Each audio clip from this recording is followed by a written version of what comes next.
welcome back to the Miniac, and things look a little different right now, and that is because we're under a stay-at-home order and I can't go outside and film videos, and isn't that just a little bit sad? So, I'm a little casual right now, got my quarantine haircut going. Yeah, I took a little too much off the top, so had to make it work. Anyway, I thought it'd be interesting to do something a little bit different. This is a very different video. This is a review of someone else's car. But I can't go to that person because, one, they live in Tennessee, and two, we have a stay-at-home order. So, I thought it'd be fun to bring out the lovely green screen right here and do the car that way. So, the owner of this vehicle is Ethan Dennis. He owns a 2014 Mini Cooper S in white silver with a black roof, I think, if I remember correctly. I haven't looked at the pictures yet. Pretty good looking car, 90,000 miles, which is phenomenal mileage on that, actually. I had 101,000 on my John Cooper Works Club before I traded it in, so not bad. But let's get to it. I'm going to go through all the information on his vehicle, and while I'm doing that, you're going to see these wonderful pictures and video and all sorts of great things that pop up behind me. Or in this case, it will probably pop up on the screen and you'll just be hearing me talk because you really would rather see the car, not me, wouldn't you? So, with that being said, let's get to it. So, as stated, this is Ethan's 2014 F56 Mini Cooper S. It has 90,500 miles, and it has an automatic transmission, which he is not too fond of, but I'll give him a pass on that. It's a good-looking car. Notable features and packages. Now, he gave me this full list of information on this car before I decided to do this video, so I'm basically reading off exactly what he's told me about the vehicle, and then I'm going to give you my opinion of it at the end of the video. So, notable features and packages. The XL navigation package, satellite gray leather interior, very nice actually, dual climate and heated seats, panoramic sunroof. His biggest thing that he does not like is it has the chrome line exterior. It happens. Ambient lighting, naturally the disco lights that are in the car. JCW steering wheel, anthracite headliner, Harman Kardon sound system. I love the Harman Kardon sound system. I can't stress that enough. Cornering LED headlights, I have those.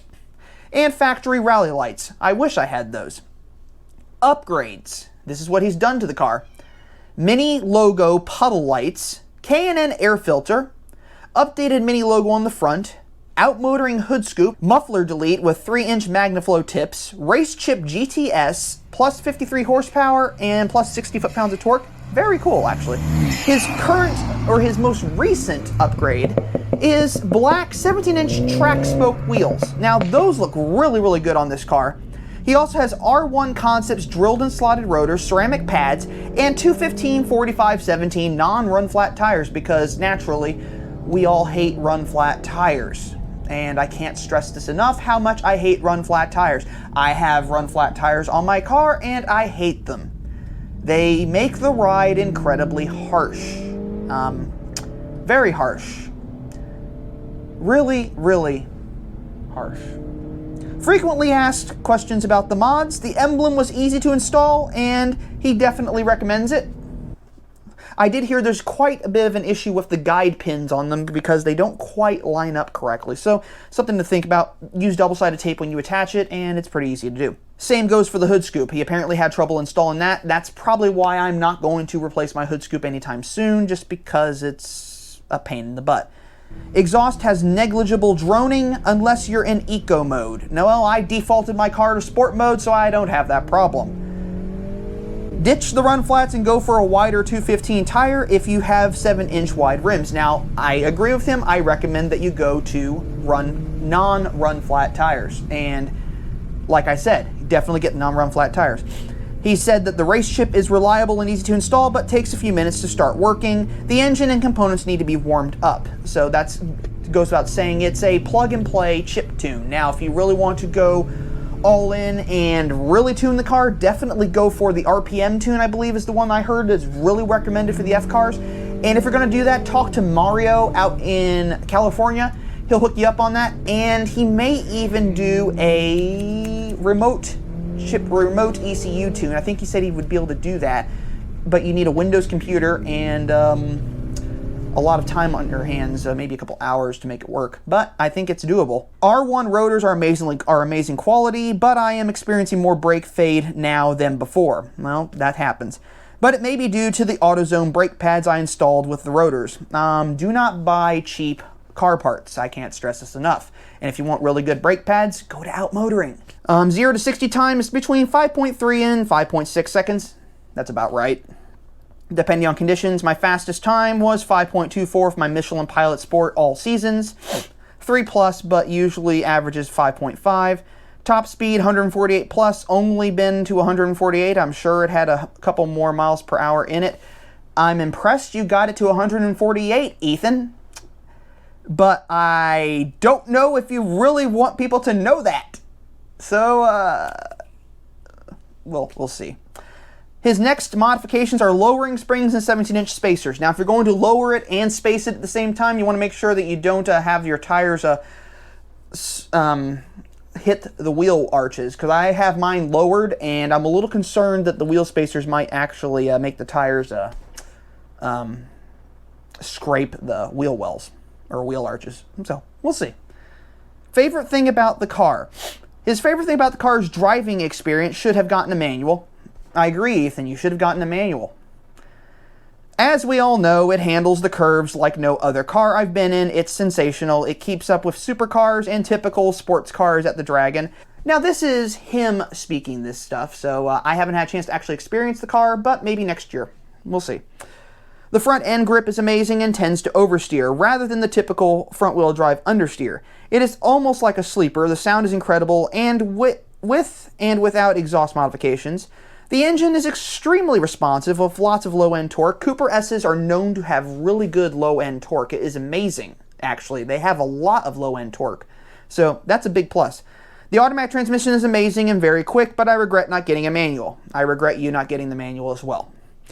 Least favorite thing, lots of chrome, which is easily fixed. Yes, Minis have lots of chrome. And apparently you can add even more chrome, but you can also go the other way and you can take chrome off. So I just don't understand that. But here's some more information that Ethan has to offer. I've been into cars my whole life. Over the past 5 years or so, my love for Mini has grown tremendously. I fell in love with the R56 and desperately wanted one. When the F56 was released, I hated it. I thought it was too big and bulbous.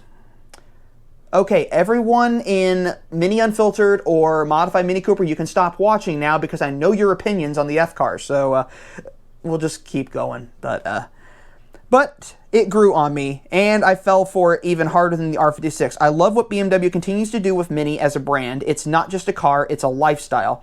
The Mini is extremely underrated in the car community, in my opinion. It's not just a cute woman's car. It's angry, unique, and downright impressive. You can hoon the car all day and still manage to get very good fuel economy. It's as tame or as rowdy as you want it to be.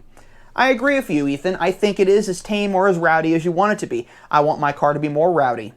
I think we all want our Minis to be more rowdy. But there are some out there who want their Minis to be more tame. So you take what you can get, right? My recommendations: manual transmission, JCW steering wheel, Harman Kardon sound system, fold the rear seats down to hear the exhaust better, use Mr. Clean Magic Eraser, just the regular ones, to clean your steering wheel, leather, and other surfaces. Just be gentle. I'm not sure, Ethan, how I feel about the Mr. Clean Magic Eraser, but I do agree with you on everything else. I do think that manual transmission's a plus, definite bonus. JCW steering wheel, fantastic. Harman Kardon sound system, you almost can't live without it. Although I have found times where I probably could. There are certain cars. Fold the rear seats flat to hear the exhaust. That's something I hadn't thought about. I might have to do that. Except for the fact that I have some stuff in the trunk and it kind of just slides all over the place.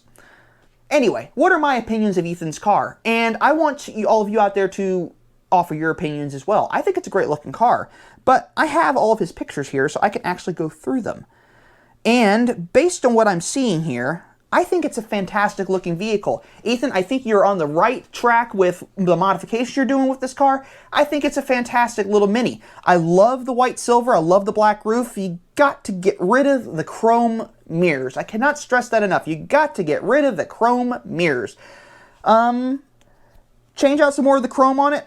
You could leave a little bit of chrome, actually. It doesn't hurt it too much, but there are some things you could change. I like it, though. I think it's a very good-looking vehicle. It's a 2014, so it's the first year of the F car in the United States, so I think it's phenomenal looking, and the mileage is actually fantastic. You managed to keep this car in pretty good shape by the looks of it.